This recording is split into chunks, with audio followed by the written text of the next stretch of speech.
Big breaking news చూస్తున్నాం. దేశీయ stock మార్కెట్లు భారీ లాభాలతో ముగిశాయి.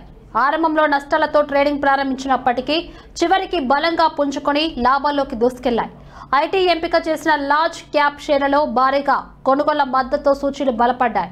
సెషన్ నెగటివ్ గా 84,643 వద్ద మొదలైన సెన్సెక్స్ ఒక దశలో మరింత బలహీనపడింది.